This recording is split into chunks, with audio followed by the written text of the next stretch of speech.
بسم اللہ الرحمن الرحیم۔ السلام علیکم ورحمۃ اللہ وبرکاتہ۔ زمین کب روتی ہے؟ اللہ پاک نے زمین و آسمان میں بشمول جن و انس جو کچھ بھی پیدا کیا ہے، ہر چیز کو قوت سماعت اور قوت گویائی عطا فرمائی ہے۔ ہر چیز اپنی اپنی زبان میں اللہ کے ذکر میں مصروف ہے۔ ایسی تمام چیزیں جو اللہ پاک نے پیدا کیں، جب ان کو کوئی چیز عطا کرتا ہے تو وہ اس پر شکر بھی ادا کرتی ہیں، اور جب ان کو کوئی تکلیف پہنچتی ہے تو وہ اس کا اظہار بھی کرتی ہیں۔ لیکن یہ اور بات ہے کہ اللہ نے ایسی آوازوں کو جن و انس سے پوشیدہ رکھا ہے۔ دھرتی یعنی زمین کو ہی لے لیجئے، زمین بولتی بھی ہے، سنتی بھی ہے، خوشی غمی کو محسوس بھی کرتی ہے اور اس کا اظہار بھی کرتی ہے۔ نبی کریم صلی اللہ علیہ وآلہ وسلم نے فرمایا، دو موقع ایسے ہیں کہ جن پر زمین روتی ہے۔ پہلا موقع یہ ہے کہ جب ناحق کسی کا خون بہایا جاتا ہے، مقتول کا قطرہ زمین پر گرتے ہی زمین پکارتی ہے، الہی مجھے اجازت دے تاکہ میں قاتل کو ابھی نگل جاؤں۔ آواز آتی ہے، ذرا صبر کر، یہ تیرے اندر ہی آئے گا۔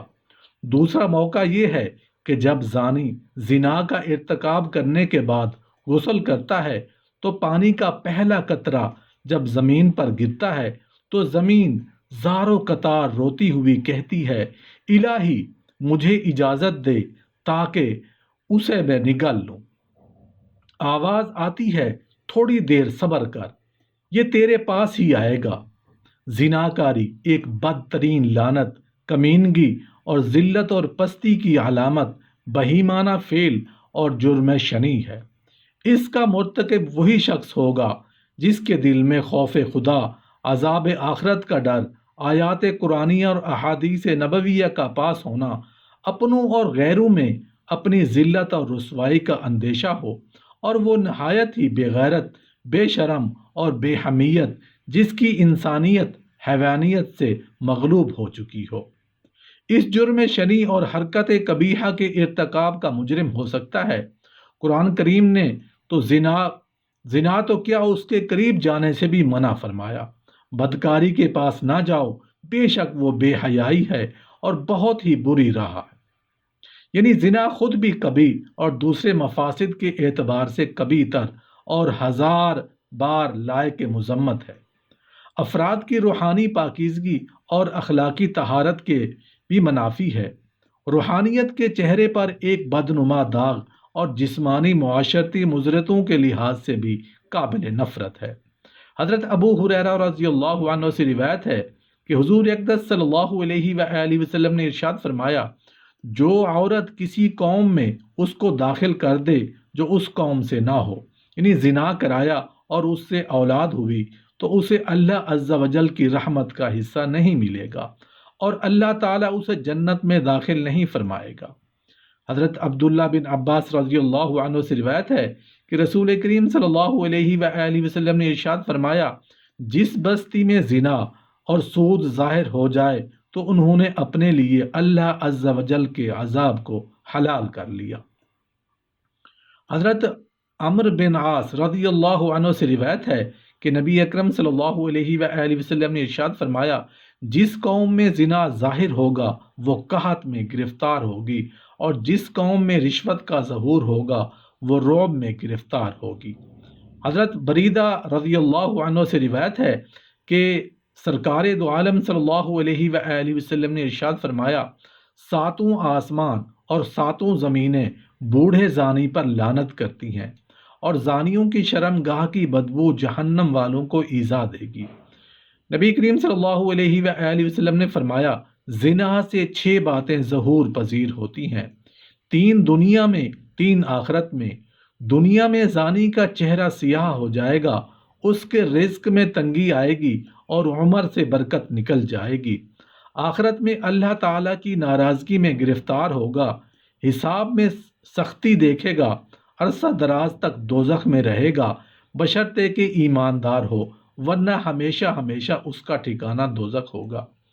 نبی کریم صلی اللہ علیہ وآلہ وسلم نے فرمایا، جو کوئی آزاد یا غلام عورت سے زنا کرتا ہے اس کی قبر میں 20 لاکھ سوراخ کر دیے جاتے ہیں، جن سے سانپ اور بچھو اور آگ کے شعلے اس پر حملہ آور رہتے ہیں، اور وہ اسی طرح عذاب قبر میں مبتلا رہتا ہے۔ نبی کریم صلی اللہ علیہ وآلہ وسلم نے فرمایا، 3 قسم کے آدمیوں پر اللہ تعالی نظر رحمت نہیں فرمائے گا: بوڑھا زانی، جھوٹی تقریریں کرنے والا حکمران، اور تکبر کرنے والا فقیر۔ سید دو عالم صلی اللہ علیہ وآلہ وسلم نے فرمایا، زنا سے 80 سال کی نیکیاں برباد ہو جاتی ہیں۔ دوزخ میں ایک کنواں زانیوں کے لیے تیار کیا ہے جس میں انہیں عذاب دیا جاتا رہے گا۔ اس کنویں کا نام ہادیہ ہے، اور اس سے اگر ایک ذرہ نکال کر دوزخ کے دوسرے حصوں میں ڈال دیا جائے تو وہ اس سے جل جائے۔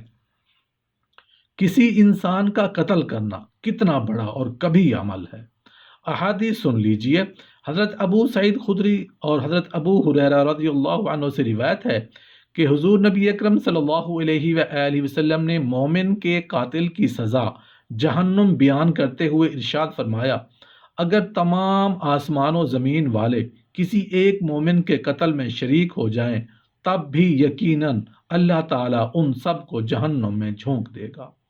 قتل و غارت گری، خون خرابہ، فتنہ و فساد اور ناحق خون بہانا اتنا بڑا جرم ہے کہ قیامت کے دن اللہ تعالیٰ ایسے مجرموں کو سب سے پہلے بے نقاب کر کے کیفر کردار تک پہنچائے گا۔ حضرت عبداللہ بن مسعود رضی اللہ عنہ بیان کرتے ہیں کہ حضور نبی اکرم صلی اللہ علیہ وآلہ وسلم نے خون ریزی کی شدت بیان کرتے ہوئے ارشاد فرمایا، قیامت کے دن سب سے پہلے خون ریزیت کا فیصلہ سنایا جائے گا۔ حضرت عبداللہ بن عمر رضی اللہ عنہ سے روایت ہے کہ نبی کریم صلی اللہ علیہ وآلہ وسلم نے باہمی خون خرابہ اور لڑائی جھگڑے کے تباہ کن نتائج سے خبردار کرتے ہوئے فرمایا کہ قتل و غارت گری اتنا بڑا جرم ہے کہ اگر کوئی فرد یا طبقہ اس میں ایک مرتبہ ملوث ہو جائے تو پھر اسے اس سے نکلنے کا راستہ نہیں ملے گا۔ حضرت انس رضی اللہ عنہ سے روایت ہے کہ تاجدار رسالت صلی اللہ علیہ وآلہ وسلم نے ارشاد فرمایا، بڑے کبیرہ گناہوں میں ایک کسی جان کو ناحق قتل کرنا ہے۔ کسی مسلمان کو ناحق قتل کرنے والا قیامت کے دن بڑے خسارے اور کا شکار ہوگا۔